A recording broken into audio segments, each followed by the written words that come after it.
부모라면 누구나 자녀가 바른 길을 걷기를 바랍니다. 모든 부모는 좋은 부모가 되고 싶지만 어떻게 해야 좋은 부모가 되는지를 잘 모를 때가 있고, 특히 자녀가 하나님을 알고 신앙 안에서 자라기를 소망하지만 어떻게 해야 할지를 몰라 고민할 때가 있습니다. 그런데 자녀에게 있어서 부모의 역할은 너무 중요하고, 부모가 어떻게 말하고 행동하는지에 따라 자녀의 신앙이 깊어질 수도 있고, 반대로 형식적인 신앙으로 흐를 수도 있습니다.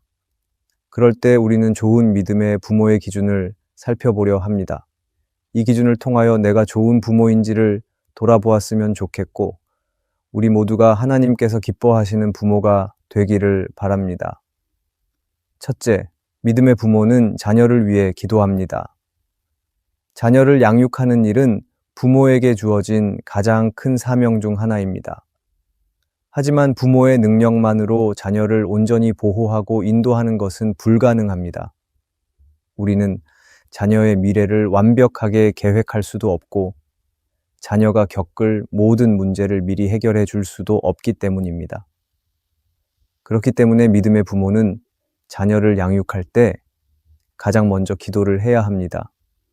이때 부모의 기도는 단순한 종교적 행위가 아니라 하나님께 자녀를 맡기고 의지하는 신앙의 표현이 됩니다. 성경은 아무것도 염려하지 말고 다만 모든 일에 기도와 간구로 너희 구할 것을 감사함으로 하나님께 아뢰라고 말합니다. 이 말씀은 부모가 자녀를 위해 할 수 있는 가장 강력한 일은 바로 기도하는 것임을 말하는 것입니다. 팀 켈레어는 그의 저서 기도에서 이렇게 말합니다. 부모의 기도는 단순히 자녀를 하나님께 올려드리는 것이 아니라 자녀로 하여금 하나님을 의지하는 법을 배우게 합니다. 이 말은 부모가 기도를 하며 자녀를 하나님께 맡길 때 자녀는 기도하는 모습을 통하여 하나님을 알아가게 된다는 것입니다.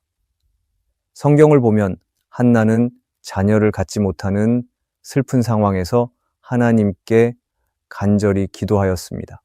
그리고 사무엘은 이 땅에 태어났고, 사무엘은 기도하는 부모의 모습을 통하여 하나님을 바라보게 되었습니다. 이 말씀은 기도하는 부모의 모습은 자녀를 위해 중보하는 것만이 아니라 신앙의 본을 보이는 가장 중요한 방법 중 하나임을 말하는 것입니다. 우리는 인생을 살면서 나의 자녀가 어떤 삶을 살아가게 될지 예측할 수 없습니다. 때로 우리의 자녀는 나의 생각과 다른 길을 갈 수도 있고, 때로는 인생의 어려움과 시련을 만날 수도 있습니다. 그럴 때 부모는 항상 자녀를 위해 기도하며 하나님의 도우심을 구해야 합니다. 오늘 나의 모습을 돌아보기 원합니다. 나는 자녀를 위해 기도하고 있습니까? 나는 자녀의 문제를 걱정하기보다 하나님께 맡기고 있습니까? 나는 자녀가 하나님을 인격적으로 만나도록 기도하고 있습니까? 오늘날 우리가 믿음의 부모가 된다는 말은 우리가 완벽한 부모가 되라는 것이 아닙니다. 부모인 우리들도 부족함과 연약함이 있습니다. 그럴 때 우리의 모습은 나의 연약함과 한계를 인정하며 하나님께 자녀를 맡기며 기도하는 것입니다. 이것이 바로 믿음의 부모가 가져야 할 첫 번째 태도입니다. 오늘도 자녀를 위해 기도하는 우리 모두가 되기를 바랍니다. 믿음의 부모가 가져야 하는 두 번째 모습은 말과 행동이 일치하는 것입니다. 부모는 자녀에게 가장 강력한 영향을 주는 존재입니다. 그리고 자녀는 부모가 하는 말을 통해서만 영향을 받는 것이 아니라 부모의 행동을 통해서도 큰 영향을 받습니다. 그럴 때 좋은 부모는 말과 행동이 일치하는 부모입니다. 팀 켈러는 그의 저서 기도에서 이렇게 말합니다. 아이들은 부모가 무엇을 말하는지 보다 부모가 실제로 무엇을 중요하게 여기는지를 바라봅니다. 신앙은 가르쳐지는 것이 아니라 전염되는 것입니다. 이 말은 부모가 자녀에게 신앙을 말로만 가르치고 실제 삶에서는 다른 모습을 보인다면 자녀는 신앙을 형식적인 것으로 받아들일 수밖에 없다고 말하는 것입니다. 예를 들어 부모가 자녀에게 하나님을 사랑해야 한다고 가르치면서도 실제로는 세상의 성공과 물질을 더 중요하게 여긴다면 자녀는 신앙보다 세상의 기준을 따르게 될 가능성이 클 것입니다.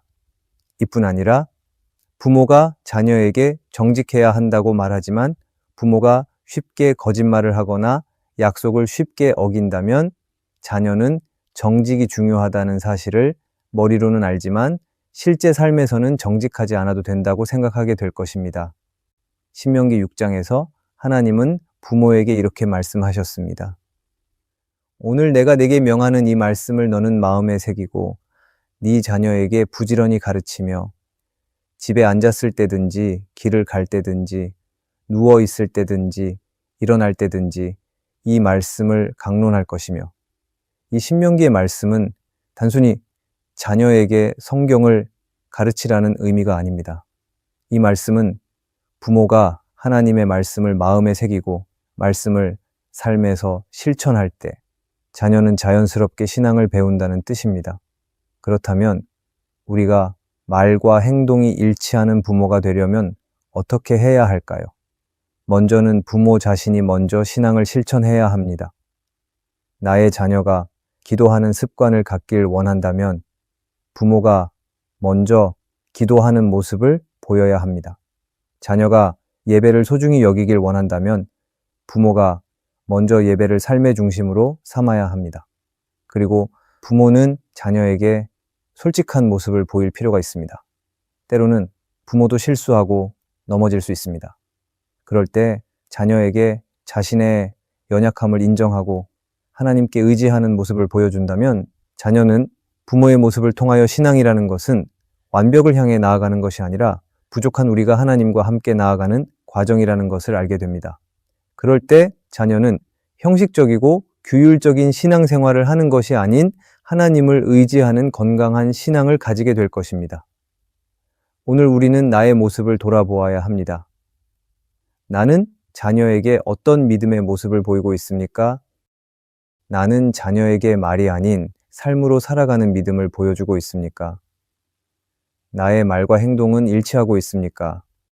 오늘 우리는 완벽한 부모가 될 수 없습니다. 하지만 우리가 자녀 앞에서 진실한 믿음의 삶을 살아간다면 자녀는 부모를 통해 신앙을 배우고 그 신앙은 자녀의 삶에서 살아 움직이는 역사로 나타날 것입니다. 오늘 우리가 말과 행동이 일치하는 부모가 되기를 바랍니다. 믿음의 부모가 가져야 하는 세 번째 모습은 신앙의 형식이 아닌 신앙의 본질을 가르치는 것입니다. 모든 믿음의 부모는 자신의 자녀가 신앙 안에서 바르게 성장하길 바랍니다.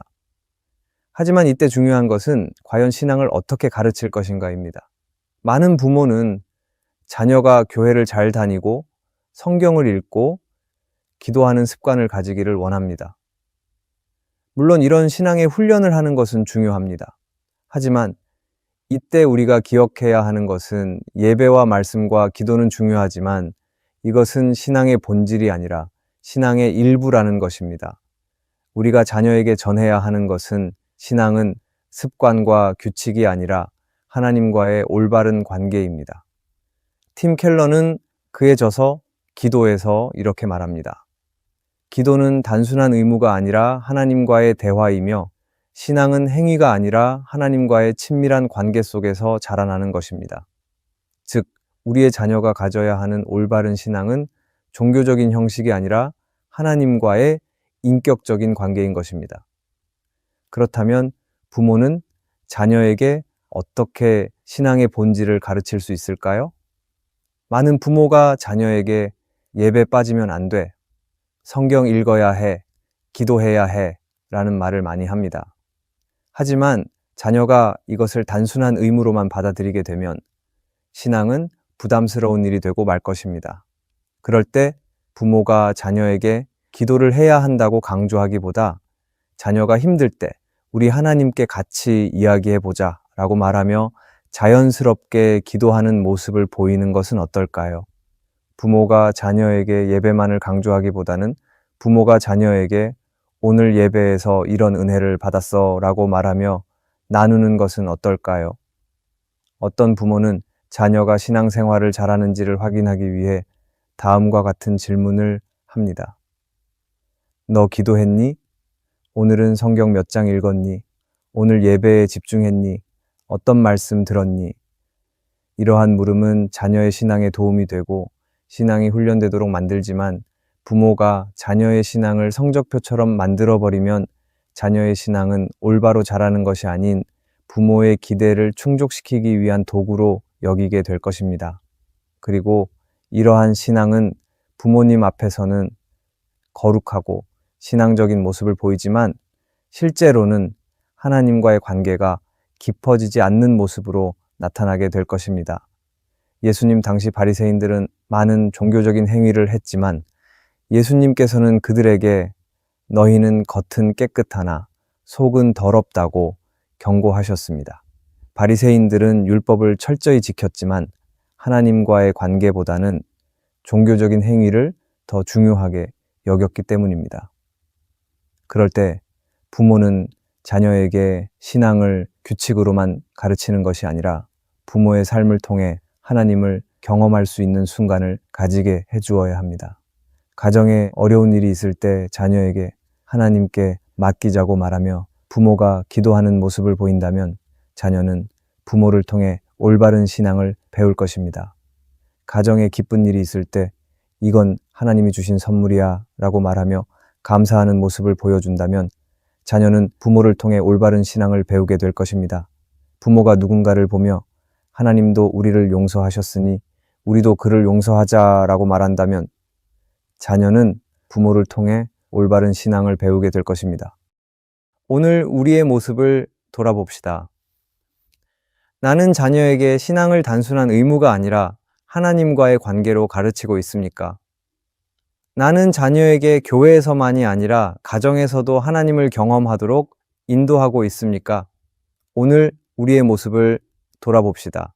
그리고 부모가 먼저 신앙의 삶을 살아가기를 바랍니다. 이 땅을 살아가는 믿음의 부모는 자녀에게 살아있는 신앙을 보여주어야 합니다. 믿음의 부모가 가져야 하는 네 번째 모습은 자녀를 소유물이 아니라 하나님의 것으로 여기는 것입니다. 부모는 자녀를 사랑합니다. 하지만 때로는 그 사랑이 소유하려는 마음으로 변질되기도 합니다. 부모가 자녀를 자신의 뜻대로 키우려 하거나 자녀의 인생을 자신의 꿈을 이루는 수단으로 삼을 때 신앙적인 문제가 생길 수 있습니다. 믿음의 부모는 자녀가 하나님의 것이며 하나님의 계획 안에서 자라가도록 돕는 역할을 한다는 사실을 기억해야 합니다. 팀 켈러는 그에 져서 내가 만든 신에서 이렇게 말합니다. 부모는 자녀를 우상으로 삼기 쉽다. 자녀의 성공과 행복을 자신이 통제할 수 있다고 믿는 순간 부모는 자녀를 하나님보다 더 중요한 존재로 만들어버립니다. 이 말처럼 부모가 자녀를 지나치게 통제하려 하거나 자녀의 인생을 자신의 방식대로 이끌어가려 한다면 결국 부모도 자녀도 힘들어지게 됩니다. 부모는 자녀를 하나님께 맡기는 믿음을 가져야 합니다. 부모가 자녀를 자신의 것으로 생각할 때 여러 가지 문제가 생깁니다. 부모는 자녀에게 가장 좋은 것을 주고 싶어 하지만 때로는 자녀를 위한 것이 아니라 부모가 원하는 것을 강요할 때가 있습니다. 예를 들어 부모가 원하는 대학, 원하는 직업, 원하는 신앙생활의 형태를 자녀에게 강요하면 자녀는 자신의 인생을 주체적으로 살아가지 못하고 억눌리게 됩니다. 또한 부모가 자녀를 자신의 꿈을 이루는 수단으로 삼으면 자녀가 기대에 미치지 못할 때 실망하게 됩니다. 자녀의 성적, 사회적 성취, 심지어 신앙생활까지도 부모의 기준으로 평가하게 되면 자녀는 부모의 사랑을 받기 위해 애쓰다가 지쳐버릴 수 있습니다. 자녀가 실수하거나 실패할 때 부모가 모든 것을 해결하려 하면 자녀는 독립적인 신앙을 가질 수 없습니다. 부모가 모든 문제를 대신 해결해 주면 자녀는 하나님께 의지하기보다 부모에게 의존하게 됩니다. 성경에는 자녀를 하나님의 것으로 인정한 부모들의 이야기가 나옵니다. 한나는 오랫동안 아이를 갖지 못했지만 간절히 기도하여 사무엘을 얻었습니다. 하지만 한나는 사무엘을 자신의 것으로 붙잡아 두지 않고 하나님께 드렸습니다. 한나는 사무엘이 자신의 소유가 아니라 하나님의 계획 안에서 자라야 하는 존재임을 알았던 것입니다. 아브라함에게 이삭은 오랜 기다림 끝에 얻은 아들이었습니다. 그러나 하나님께서는 아브라함에게 이삭을 번제로 드리라고 하셨습니다. 아브라함은 하나님을 신뢰하며 순종했고 결국 하나님은 이삭을 다시 돌려주셨습니다. 이 이야기는 부모가 자녀를 하나님의 손에 맡길 때 하나님께서 자녀를 가장 좋은 길로 인도하신다는 것을 보여줍니다. 그럴 때 우리는 자녀의 인생을 내 뜻대로 조정하려 하려는 것이 아니라 하나님께서 자녀의 삶을 선하게 이끌어 가심을 믿어야 합니다. 그리고 자녀의 실패를 지나치게 걱정하지 말아야 합니다. 물론 자녀가 항상 옳은 선택을 하기를 바라는 것이 부모의 마음이지만 때로 자녀는 실수하고 실패하는 것을 통해 성장하게 됩니다. 만약 부모가 모든 것을 해결해 주려고 하면 자녀는 세상을 살아가는 방법과 하나님을 의지하는 법을 배우지 못하게 됩니다. 부모는 자녀를 소유하는 사람이 아니라 하나님께 맡겨진 자녀를 돕는 사람입니다. 자녀를 하나님의 것으로 인정할 때 부모도 자녀도 진정한 자유를 누릴 수 있습니다. 믿음의 부모가 가져야 하는 마지막 모습은 자녀를 사랑하지만 하나님을 더 사랑하는 것입니다. 부모는 자녀를 누구보다 사랑합니다. 그러나 부모의 사랑이 하나님보다 앞설 때 신앙적인 균형이 무너질 수 있습니다. 자녀를 사랑하는 것이 신앙보다 우선이 되면 결국 부모도 자녀도 하나님이 주시는 참된 복을 누리지 못합니다. 부모가 먼저 하나님을 사랑하고 그 사랑 안에서 자녀를 키울 때 자녀도 바른 신앙을 배울 수 있습니다. 만약 부모가 하나님보다 자녀를 더 사랑하면 여러 가지 신앙적인 문제가 생깁니다. 자녀의 행복과 성공이 부모의 삶에서 가장 중요한 것이 될 때 부모는 자녀를 위해서라면 무엇이든 하려 할 것입니다. 그리고 이것은 신앙의 문제로 나타납니다. 예를 들어 자녀가 신앙보다 학업과 취업을 우선하도록 부모가 허용한다면 결국 자녀는 신앙보다 세상적인 성공을 더 중요하게 여기게 될 것입니다.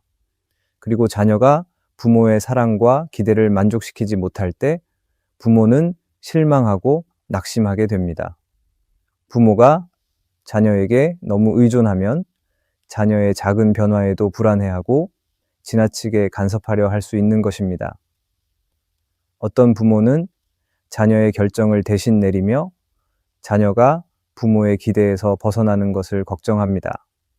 하지만 우리가 기억해야 하는 것은 자녀는 결국 부모의 것이 아니라 하나님께 속한 존재라는 사실입니다.